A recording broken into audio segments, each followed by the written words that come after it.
என்ன நிர்மலா அவசரமா சாப்பிடுற? மெதுவா சாப்பிடுறா. ஐயோ அண்ணி, ஏற்கனவே லேட் ஆயிடுச்சுன்னு அண்ணன் கத்திட்டு இருக்காங்க. நீங்க வேற. என்ன நிர்மலா இன்னும் சாப்பிட்டு இருக்க? சீக்கிரம் கிளம்ப, லேட் ஆச்சுல. என்னங்க நீங்க சாப்பிடுற பொண்ணை போய் இப்படி விரட்டுறீங்களே? உங்கள மாதிரியா? பொம்பளைங்க கிளம்புறதுக்கு கொஞ்சம் நேரம் ஆகும். நீ வேற சார் எதையா பேசிட்டு இவ்வளவு காலேஜ்ல கொண்டு போயிட்டு எனக்கு எவ்வளவு வேலை இருக்கு. சீக்கிரம் கிளம்பு. அண்ணி அண்ணன் திட்ட ஆரம்பிச்சிட்டாரு, நான் கிளம்புறேன். ஏய் டிஃபன் பாக்ஸ். ஓ நிர்மலா வா. இதோ வந்துட்டேனே.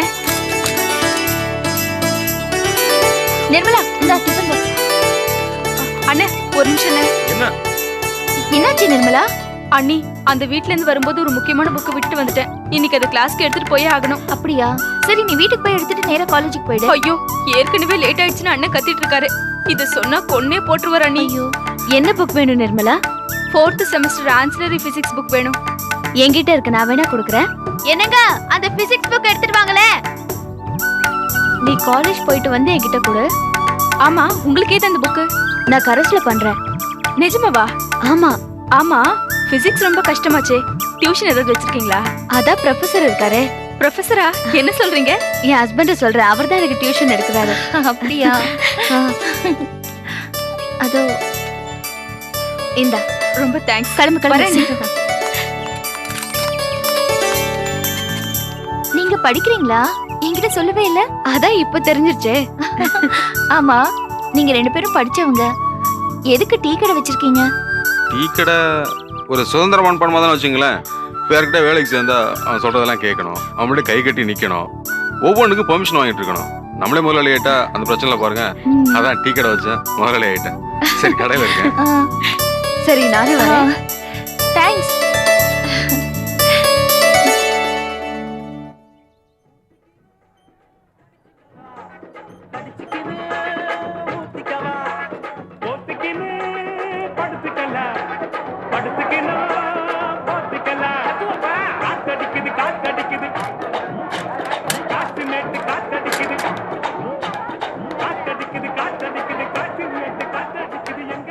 என்னடா செல்வம்? ஏண்ணே இவ்வளோ லேட் ஆச்சு? ஆமாண்டா, நிர்மலாவை கொண்டு போய் காலேஜில் விட்டுட்டு வரேன். அப்போ வருவீங்கன்னு எதிர்பார்த்தேன்.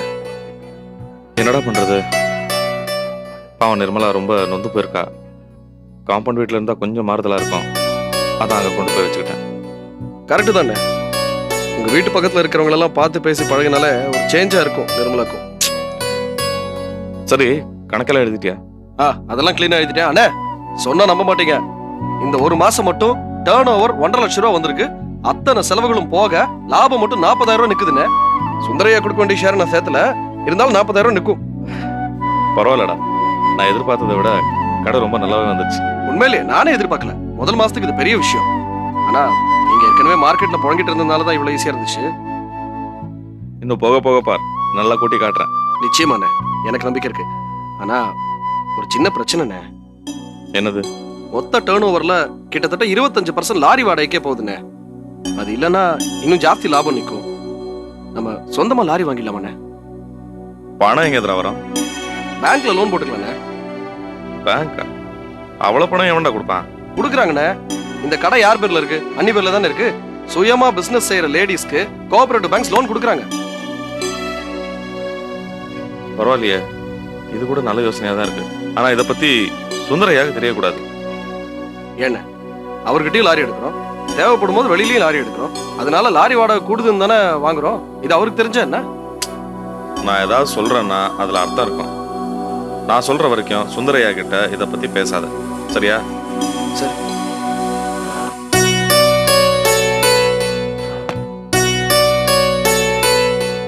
இது சுந்தரையாக்கு சேர வேண்டிய ஷேர், குறிச்சுக்கோ. சரி. இது தீபாவளி செலவுக்கு வச்சுக்கோ.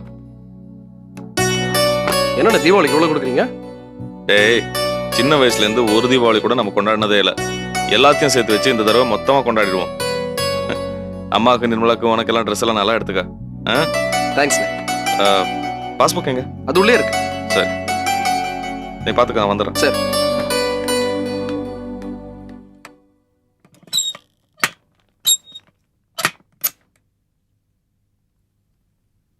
ஐயா. என்ன மாணிக்காது? என்னது இதெல்லாம்? எதுக்காக இதெல்லாம் என் முன்னாடி கடை பரப்புற? ஐயா, இது நம்ம காய்கறி கடையில இது வரைக்கும் வந்த லாபம். முதல்ல அப்படியே இருக்கு. கணக்கு வழக்கெல்லாம் இதுல எழுதி வச்சிருக்கேன். கடை செலவு, உன் சம்பளம், இதெல்லாம் போக இவ்வளவு லாபமா? கணக்கை பாத்தீங்கன்னா உங்களுக்கே புரியும் ஐயா. அதெல்லாம் ஒண்ணும் வேணாம் மாணிக்கம். உன்னை பார்க்கும்போது எனக்கு ரொம்ப பெருமையா இருக்கு. பல பிரச்சனைகளுக்கு நடுவுல இந்த லாரி ஆபீஸ லாபகரமா நடத்திட்டு இருக்க. ஆரம்பிச்ச கொஞ்ச நாள்லயே காய்கறி பிசினஸ்லயும் லாபத்தை சம்பாதிச்சிருக்க. கணக்கு வழக்கம் சுத்தமா வச்சிருக்க. எனக்கு ரொம்ப சந்தோஷமா இருக்கு மாணிக்கம். எல்லாம் உங்க தயவு தானே ஐயா. அது மட்டும் இல்ல, உன்னோட உழைப்பு, கவனம் எல்லாம் இருக்குல்ல. ஒருத்தருக்கு ₹1,00,000 கொடுத்து அவங்க சந்தோஷப்படுறத பாக்குறத விட ஒருத்தருக்கு வாய்ப்பை கொடுத்து அவங்க அதை சரியா பயன்படுத்தி மேல வரத பார்க்கும்போது மனசுக்கு ரொம்ப நிறைவா இருக்கு மாணிக்கம். இதெல்லாம் உங்க பெருந்தன்மையால தான் வந்தது. நான் பெருந்தன்மையா நடக்கிறேனோ இல்லையோ, நீ ஒழுங்கா அடக்கமா பேசுற. இந்த எதுக்கு ஐயா இது? இதெல்லாம் உன்னோட உழைப்பால வந்த லாபம். காய்கறி பிசினஸ்ல நீ பார்ட்னர், அதுக்கு உன்னோட ஷேர்.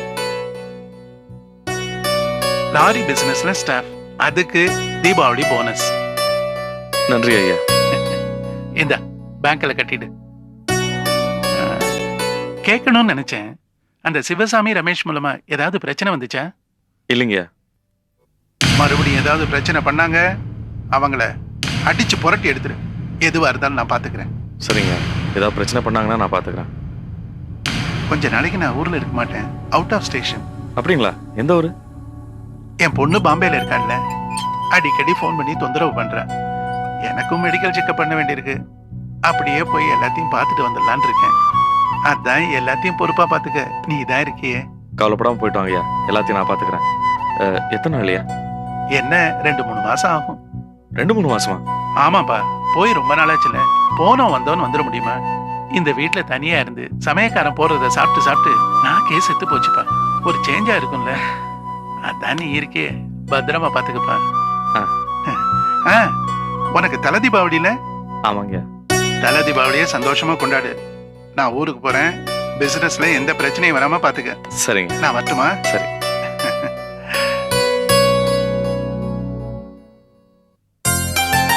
இந்த புடவை எடுத்துக்கோங்க. என் கலர் ரொம்ப நல்லா இருக்குல்ல? இதான் நான் தீபாவளிக்கு எடுத்து. சரி, நல்லா இருக்கான்னு பாரு. நல்லா இருக்கு. நல்லா இருக்கு. ஆமா, இது என்ன 3 சேலை? நீங்க ஒருத்தவங்க தானே இருக்கிறீங்க? என்னடி என் புருஷன் கூட இப்படி கேட்டதுல நீ நாக்கு மேல பல்ல போட்டு இப்படி கேக்குற?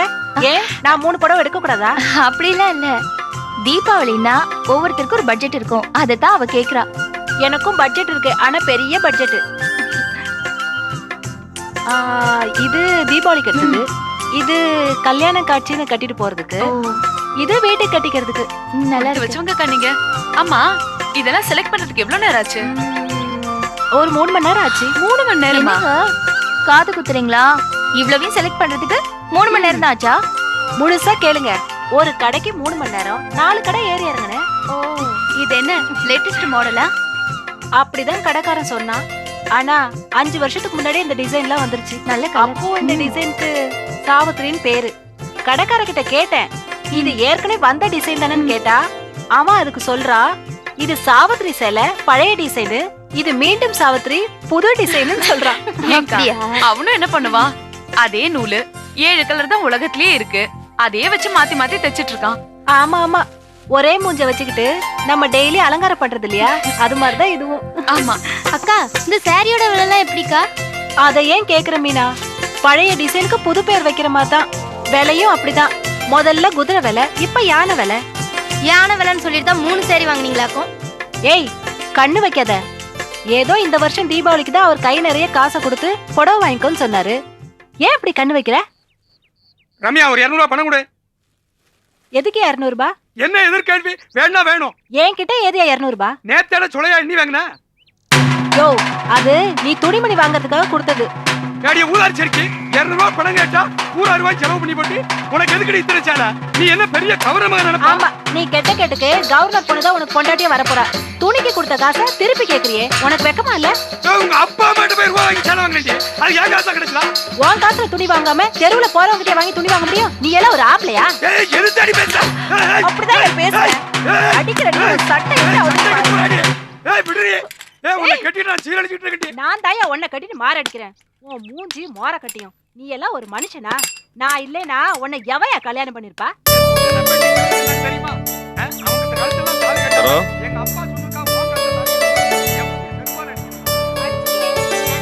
சரோ வாங்க. என்ன அடுத்த சண்டையா? ஆமாங்க, பேச்சுல ஆரம்பிச்சு சண்டை வரைக்கும் போயிடுச்சு. இன்னைக்கு என்ன காரணம்? அது ஒண்ணு இல்லைங்க, தீபாவளிக்கு துணி வாங்குறதுக்காக ரம்யாவோட வீட்டுக்காரர் பணம் கொடுத்திருக்காரு. இவங்க ஒரு பைசா கூட மிச்சம் வைக்காம எல்லாத்தையும் செலவழிச்சிட்டாங்க. இப்ப அவர் வந்து 200 ரூபாய் கேட்டாரு, இவங்க இல்லைன்னு சொன்னாங்க. இதுக்காக ஒரு பெரிய சண்டை. இருந்தாலும் இந்த சண்டைலாம் 5 நிமிஷத்துக்கு தாங்க. அதுக்கப்புறம் டுயட் பாட ஆரம்பிச்சிருவாங்க. சரி இந்தா பணம். தீபாவளிக்கு எல்லாருக்கும் புது துணிமணி எடுத்துரு. அப்போ நம்ம வீட்லயும் சண்டை காட்சி வருமா? நீ இத முழுசா செலவழிச்சாலும் நான் ஒன்னும் கேட்க மாட்டேன். அப்போ அத்தைக்கு 2 புடவை எடுக்கணுங்க. பாவ நிர்மலா பொண்ணு காலேஜுக்கு போறா, அவளுக்கும் 2 செட்டு சுடிதார் எடுக்கணும். அப்புறம் செல்வத்துக்கு கண்டிப்பா 2 சட்டை எடுக்கணுங்க. ஆமா. நமக்கு காசு கொடுத்தவனே ஒட்டியா? என்னங்க, உங்களுக்கு ஒரு செட், எனக்கு ஒரு செட், அவ்வளவுதான். ஒரு செட்டா? எல்லாருக்கும் 2 செட்டு, நமக்கு மட்டும் ஒரு செட்டா?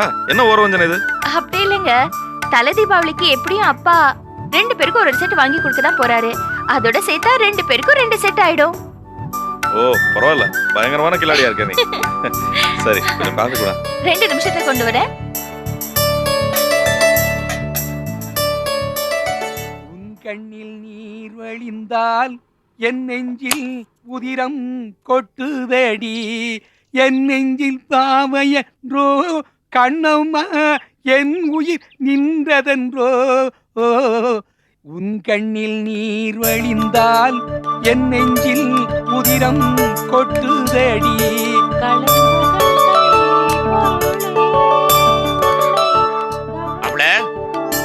வாங்க மாமா. நல்லா இருக்கீங்களா? எழுத்து வீட்டுல ஏது விசேஷமா? பாட்டெல்லாம் பொழுது கட்டுறாங்க. ஐயோ அது ஒரு வேடிக்கையான புருஷன் பொண்டாட்டி. அடிக்கடி சண்டை வரும், பயங்கரமா அடிச்சுப்பாங்க. அப்புறம் 5 நிமிஷத்துல ராசி ஆகி பாட ஆரம்பிச்சிருவாங்க. அப்படியா? உங்களுக்கு நல்ல பொழுது போகணும்னு சொல்லுங்க. ஐயோ கேக்குற மாதிரியா இருக்கா அந்த பாட்டு? பரவாயில்ல, சரோ என்னை விட நல்லா பாடுறேன். அப்பா வா வா வா. வாங்கப்பா, எப்படி இருக்கீங்க? வீட்ல எல்லாரும் எப்படி இருக்காங்க? எல்லாம் நல்லா இருக்காங்க. நீ எப்படி இருக்கிற? மாப்பிள்ள நல்லா இருக்கீங்களா? ஒண்ணு இல்ல, அந்தா இருந்தாலும் தலை தீபாவளி நெருங்கிருச்சு. அதான் இங்க வந்து மாப்பிள்ள வீட்டுல எல்லாரும் முறைப்படி கூப்பிட்டுட்டு அப்படியே பட்டணத்துல சவுளி எடுத்துட்டு போலான்னு வந்தேன். நல்லதா போச்சு. நீ மாமாவை கூட்டிட்டு ஜவுளி கடை போய் எல்லாத்தையும் வாங்கிட்டு வந்துரு. என்னங்க, நானும் அப்பாவும் மட்டுமா? நிர்மலாவும் கூட வரணும். அவளுக்கு தேவையானதை அவதானே பார்த்து எடுக்கணும். அப்படியே அத்தையும் வரணுங்க. சரி அப்போ சாயந்தரம் நிர்மலா காலேஜ்ல இருந்து வந்ததுக்கு அப்புறம் நேரா வீட்டுக்கு போய் அம்மாவையும் கூட்டிட்டு எல்லாருமே ஜவுளி கடைக்கு போயிட்டு வந்துடலாம். சரிங்க. செய்வோம். சரி நான் உள்ள போய் அப்படி கை காலில் கழுவிட்டு வந்துடுறேன்.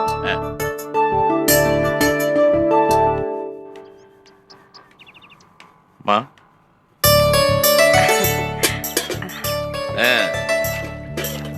வணக்கம்மா. வாங்க சம்பந்தி.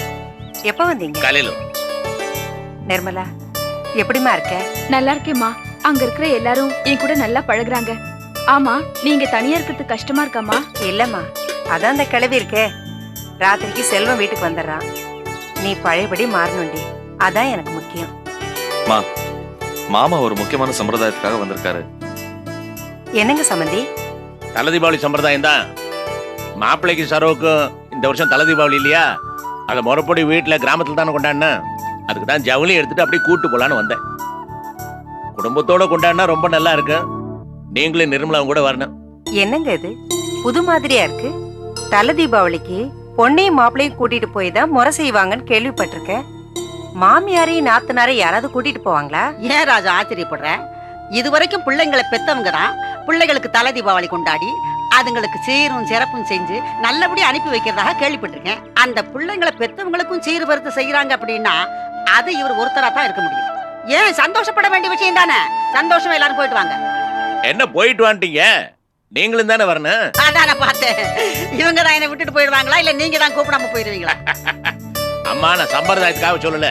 இந்த தீபாவளிக்கு மாப்பிள்ளை சரவு மட்டும் வந்தா போதாது. நீங்க எல்லாரும் வந்து குடும்பத்தோட சந்தோஷமா கொண்டாடணும். அப்படிங்களா?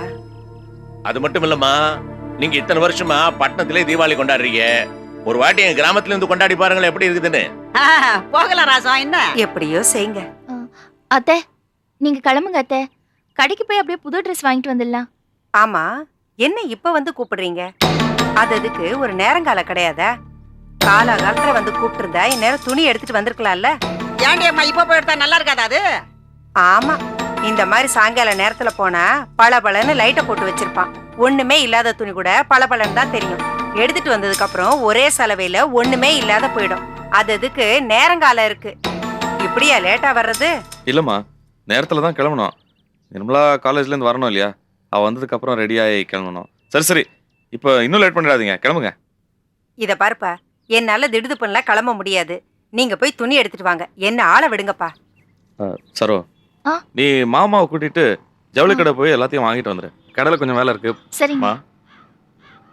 அப்புறம் மாப்பிள்ள, நான் ஜவுளி எடுத்துட்டு அங்கிருந்து பஸ் பிடிச்சிடுறேன். சரிங்க. சரி. சரி அம்மா, நிச்சயம் வாங்க, குடும்பத்தோட கொண்டாடுறதா நல்லா இருக்கேன். சரோ, என்னங்க?